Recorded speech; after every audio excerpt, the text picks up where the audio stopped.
Buonasera da Giuliana Bortolozzo per le notizie. Electrolux sia l'accordo dall'80%. Fonti sindacali rendono noto che oltre l'80% dei lavoratori Electrolux nel loro complesso ha approvato i termini dell'accordo siglato con il governo il 15 maggio scorso.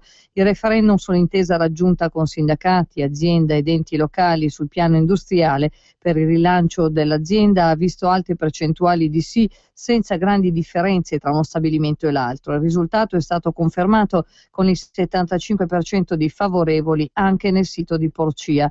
Ringrazio i lavoratori che con un sì netto hanno voluto chiudere quella che è stata un'avvertenza pilota per tutto il paese. Un bel sì ad un accordo che vede un'azienda investire centinaia di milioni, che evita delocalizzazioni, che pone in sicurezza migliaia di posti di lavoro fino al 2017 e che sancisce l'unità di intenti e di lavoro fra 4 regioni in nome della salvaguardia delle produzioni. Con queste parole il governatore del Veneto, leghista Luca Zaia, ha commentato l'esito appunto dei referendum svoltisi nei 4 stabilimenti Electrolux, che ha sancito dunque il sì dei lavoratori all'accordo raggiunto la settimana scorsa al Ministero del Lavoro e siglato a Palazzo Chigi.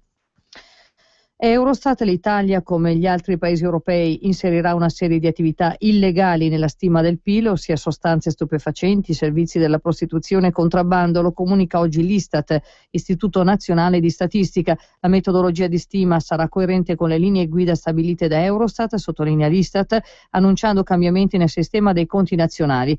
Verranno così inseriti 330 miliardi di euro all'anno che sfuggono ad ogni imposizione, stima l'Istat, che valuta il sommerso tra i 255 e i 275 miliardi di euro, cioè tra il 16 e il 17% del PIL. Un dato strutturale dell'economia italiana che mette insieme fenomeni diversi, dallo scontrino non battuto al carico di cocaina sbarcato al porto di Gioia Tauro e tutte le sfumature di illegalità che ci stanno in mezzo, dal lavoro nero alle mazzette. La prima e la settima commissione del Consiglio Superiore della Magistratura hanno deciso di chiudere l'istruttoria sullo scontro in atto alla Procura di Milano. Le 2 commissioni, che trattano congiuntamente il fascicolo aperto a seguito dell'esposto dell'aggiunto Alfredo Robledo, che accusa il procuratore capo Edmondo Bruti Liberati di irregolarità nell'assegnazione dei fascicoli, hanno assunto decisione a maggioranza con il solo voto contrario del consigliere togato di Magistratura Indipendente Antonello Raccanelli. Nelle prossime settimane le commissioni dovrebbero arrivare a formulare dunque una decisione finale sul caso. La settima commissione si riunirà in seduta straordinaria martedì prossimo, nonostante la settimana bianca, quella in cui il CSM sospende i lavori. Passiamo alla cronaca italiana. Il numero 1 di Unipolsai, Carlo Cimbri, è indagato dunque per concorso in aggiotaggio continuato nell'ambito di un'inchiesta della Procura di Milano sulla fusione Unipol-Fonsai. Lo riferisce una fonte investigativa. Con Cimbri sono indagati per lo stesso reato Vanes Galanti, ex presidente del CDA di Unipol Assicurazioni, Roberto Giai, ex amministratore delegato Premafin, Fabio Cerchiai, ex presidente del CDA di Milano Assicurazioni.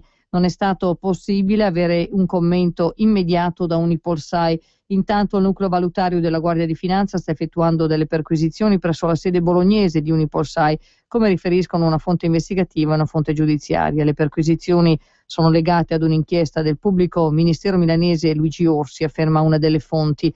La Guardia di Finanza inoltre si è presentata alla Consob per chiedere documenti. Da Vicenza un'intera famiglia di origini campane residente a Breganze, composta da padre, madre e figlio, è finita in carcere oggi per aver sequestrato, picchiato e derubato il marito della figlia di 27 anni. Il motivo: erano contrari al matrimonio celebrato a marzo scorso e che la figlia convivesse con quell'uomo. Lunga la lista di reati di cui dovranno rispondere, dal sequestro di persona pluriaggravato alla rapina, alla violenza privata, alle lesioni pluriaggravate e al porto di coltello. Il fatto è avvenuto ieri, ma reso noto solo oggi a Trissino Vicenza, nel piazzale esterno di uno studio medico, dove la figlia doveva recarsi per una visita medica. Dall'estero, le urne per il rinnovo del Parlamento europeo si chiuderanno domenica sera, ma ci vorranno diverse settimane per sapere chi sarà designato come prossimo presidente della Commissione europea, mentre tutta la nuova squadra alla guida dell'esecutivo europeo sarà votata solo ad ottobre. Intanto è iniziato oggi e durerà altri 5 mesi il percorso che porterà al rinnovo delle principali istituzioni dell'Unione Europea. Regno Unito e Olanda hanno aperto oggi i 4 giorni di consultazioni. Fino a domenica Oltre 380 milioni di cittadini dei 28 paesi dell'Unione voteranno per il rinnovo dell'Europarlamento. Domenica sera a partire dalle 23 inizieranno ad essere diffusi i primi risultati sui voti reali, ma serviranno diverse ore per avere i risultati definitivi per ogni paese. Andiamo in Ucraina, è salito ad almeno 16 vittime e 32 feriti il bilancio di scontri avvenuti oggi nella regione di Donetsk tra le truppe di Kiev e i separatisti filorussi. Lo ha reso noto il Ministero della Salute dell'autoproclamata Repubblica Popolare di Donetsk.